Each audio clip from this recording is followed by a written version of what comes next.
Okay, let's finish up on the African material. Again, as I mentioned a couple of times already, and we've actually seen in other parts of the world, this is a part of the world where when you're looking at sovereignty and the idea of countries that have boundaries and then they control their space within their own boundaries. Again, think of your Botswana Zimbabwe video. Zimbabwe is an independent state. They control their own life, if you would.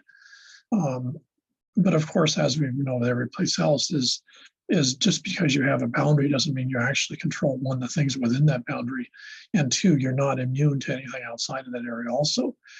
So when you combine that with the fact that, like some other areas we've seen, Oceania, and to a certain extent Southeast Asia, we'll see also in the Americas, is that the colonial presence, probably one of the largest impacts long-term of the colonial presence, was the fact that the boundaries that were generated were boundaries that were arbitrarily decided largely in Europe, and therefore bore no relationship to, even landforms, where rivers were or anything like that.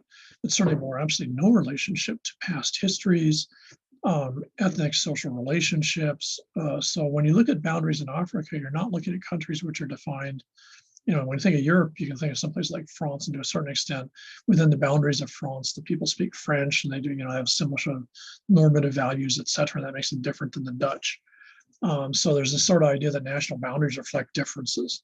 And within national boundaries, you sort of have a cohesive, sort of central core value, social system, culture, whatever you want to call it. In Africa, that's not the case. With almost all your African countries, this includes, Northern Africa, just not Sub-Saharan, the boundaries were put there by someone else. If you're Algeria in the north, Algerie is a former French colony. So the country of Algeria, the boundaries of Algeria versus Tunisia, Morocco, etc., were put there by the French. So they don't bear any relationship to the Bedouin or Toigar or the other groups that live in that part of the world. They were just put in there by guys who lived in Paris. So the boundaries were entirely arbitrary.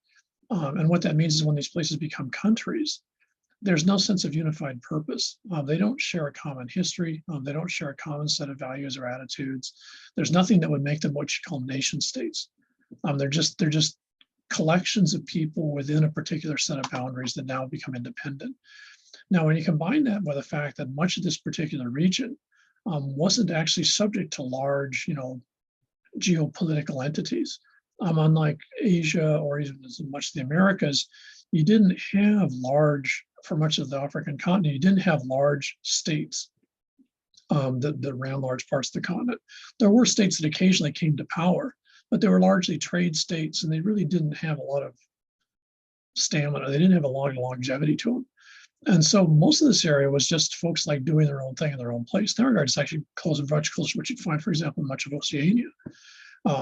So in that regard, when you suddenly put these people in a collection, you say, okay, you guys are all you're all Nigeria, for example. They don't have any history of being a Nigeria. They don't have any history of being a collection of people that were put under one founding ancestor or, one founding guy that organized, collated things, struck people together and got people, to have a sense of collective identity, even if they didn't like it. In their case, it's just that the British took the place over and said, boom, this is Nigeria. And so when they become an independent state, there's no sense of shared collective worth. Your largest entity for much of the populations in the African region is family. The next largest group would be people who you identify as your particular ethnic group. And you remember, as we've seen earlier with, for example, in Europe and such, that's a really shaky concept because there's no defined collective on what that means. There's no standard, if you would. So when you have those as your two ethnic identity, as your two identity pieces, which also involve, for example, decision making. Well, who should we give stuff to? Who should we share power with? It's going to be defined first by family and second by ethnicity. That's not going to include the folks in the boundary of the country. So for Nigeria, for example, you've got three major ethnic groups that I know of, and they right now they can't stand each other, and they're basically in a low-level civil war. And that seems really bad until you realize, well, they had no input into being part of the country in the first place. Their sense of identity is based on my family, and then the people that have the same values, attitudes, or whatever they're using as ethnic markers that are like me. Outside of that, they don't have any sense of larger self. So what you get is the demands of being a country aren't the same as the demands of being a nation state. Now, I think in sad way, what you might see is a lot of the rest of the world is starting to sort of move into the same movement as ethnic identity becomes the main way in which people identify. But in a lot of the world, I'd say family really isn't as strong a component as it is in much of Africa. And so what you get is in that situation, things like kleptocracy make perfect sense. Taking advantage of the system for the good of your family and your particular group is just a logical thing to do. Why should you share it with people you don't know that you don't have anything in common with and aren't part of your family or structure? Why should what they want be of any relevance to you? Yeah, you're part of a country, but so you didn't make those boundaries, you didn't set that up. So why should you be, held accountable to it? And this also then is why you end up with enormous amounts of ethnic genocide throughout much of the African region. If you don't feel like you have enough, and part of the folks that make it not enough are folks that are different than you, then just get them to get their ass out of there. Get rid of them. If they're not willing to leave, you just get rid of them literally. And then in that case, now there's more available to the people who are important, like family and the people like you. So you have to understand the dynamics of the African region. It's not unique to Africa, but it's probably more blatant than maybe in some other areas. It's exactly the same thing you see going on in Myanmar right now, in Southeast Asia. The other thing that you have to add, this is why I had you guys look at this in the Micronesian video, is you have to remember that, you guys grew up in a system, probably almost everyone in the class, grew up in a system where basically from the time, before you could really understand it, you were exposed to advertising. You were part of as Miller pointed out in the video we saw earlier, we are very, very much a part of a commodity-based system of having things, and we identify ourselves with the things that we have. And, the classic analogy would be a new iPhone or a new Samsung phone comes out, and they immediately are going to push it that you have to have this. Whatever one you've got is now ancient and decrepit and won't work right because the new one's so much better. Now, you guys, since you were little kids, grew up with this. And so, hopefully you developed a fairly thick skin and a huge amount of cynicism towards, I need this because it's new. Though, to be honest, with phones, that most folks seem to be incredibly gullible, so jump on the I need this, thing. But for example, the new Samsung phone, the main thing it advertises, it's got a slightly better system of taking pictures, and you can edit the pictures in it, what the difference, because you can do that Snapchat and TikTok and Instagram anyways, but whatever. So that's the only thing it offers. But they're trying to convince you that you have to get rid of your old phone and trade it into AT&T or T-Mobile or whoever and get this new phone because it's a hell of a lot better than the other one. And so you guys grew up with that. So you're what you might call consumer aware, in the sense that you understand that, yeah, commodities are how we identify ourselves, but also there's a limit, one, to how much that identification works, and two, which ones you can afford. Can you afford a new phone? Along with, do you actually need the new phone? And as students, of course, you guys are very aware of that. Now, if you suddenly put the same advertising, the same spin, the same commodification identification package that you grew up with, and you suddenly plop it down in places like Southeast Asia or say India, for example, but even more so in Africa, you find you have large populations which really weren't exposed to that till very recently. You could argue that much of India really didn't get involved in a cash commodity system until maybe the 1950s. And in much of Africa, you can argue they really didn't get involved in a cash commodity system until the 1970s, 1980s.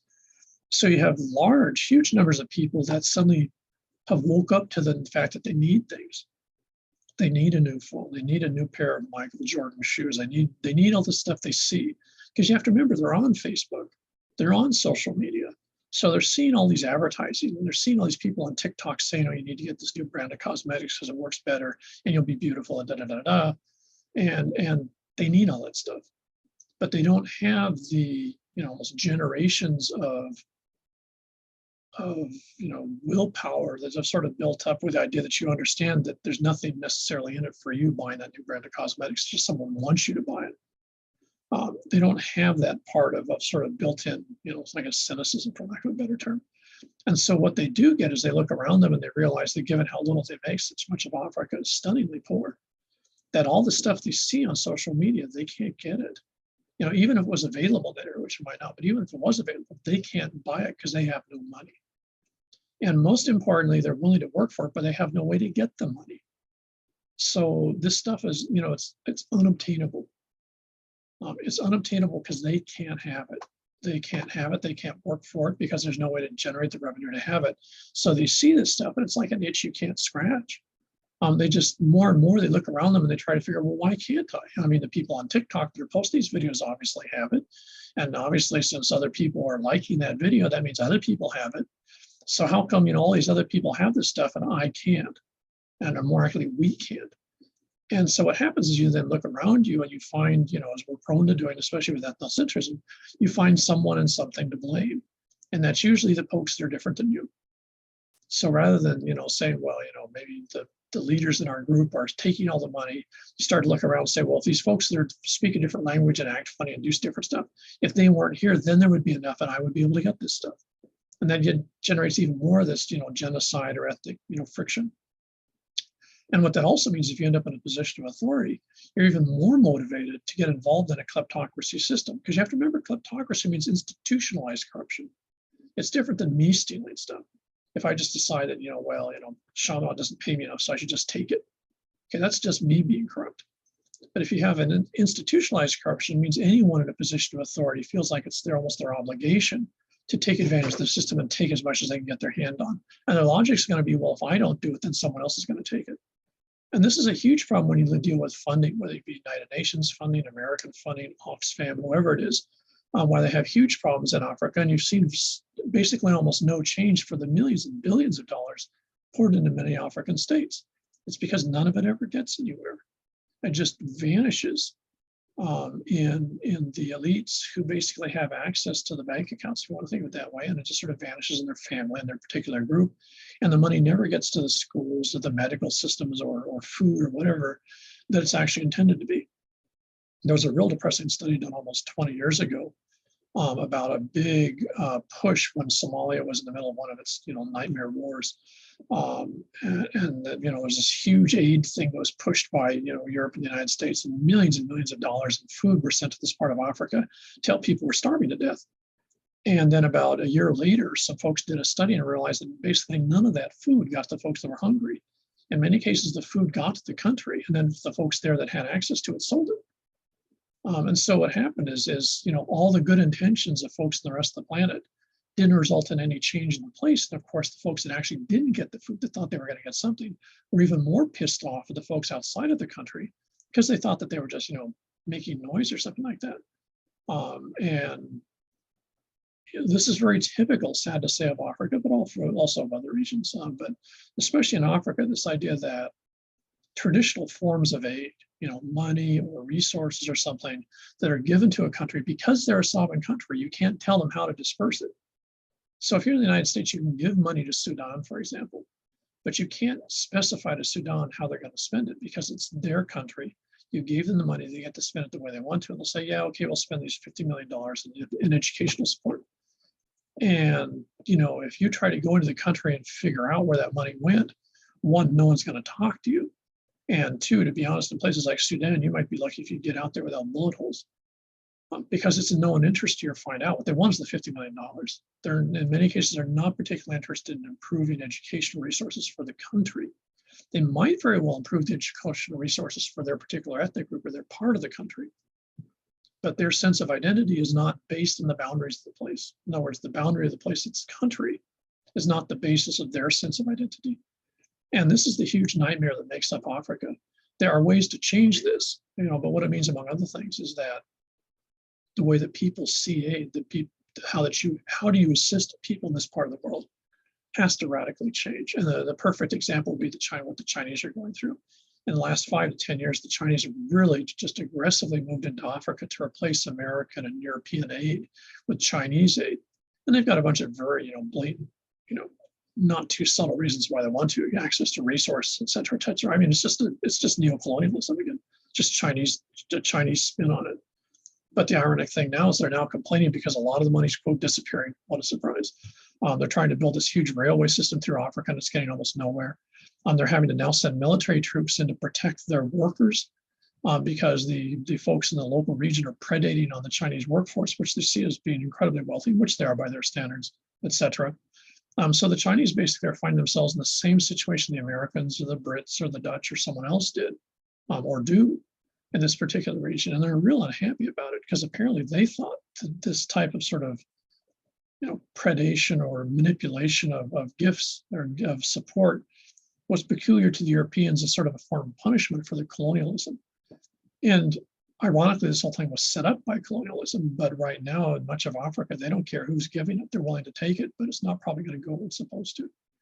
And this just means that, this whole idea of support, how do you bring up the lifestyles and living standards of other parts of the world really has to be sort of reevaluated because the model that's used now doesn't work. It's just a waste of resources, and there's some very large, Swiss bank accounts and some very, very nice homes of folks, including some here in Hawaii, from African leaders. At the same time, their countries are basically bankrupt. So that's the problem that, again, Botswana and Zimbabwe have. Botswana has been successful. They are successful. They have a strong sense of identity. They're one of the few success stories in this region. People in Botswana have a large sense of being that group, and most of the folks in Botswana are actually only one of two ethnic groups. They both support the system.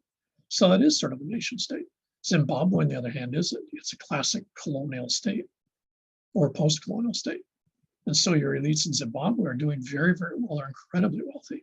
And the rest of the population is near starving to death. And the elites have no interest in changing that scenario. And they have the military and other types of force to make it stay that way. And their attitude is, well, if you don't like it, then just go to Botswana, which is the problem that Botswana has with the border jumpers. So, this is a scenario that's not unique to Africa. It's just more consistently found across almost all the African continent. And it is the result of colonialism. But at some point, that's now a historical event. And, people have to find some way to basically move into a new, world order that changes the way that this part of the world functions. And that's how that's going to happen. I have no idea. If you ever figure it out, you're definitely going to get the Nobel Peace Prize, I would assume.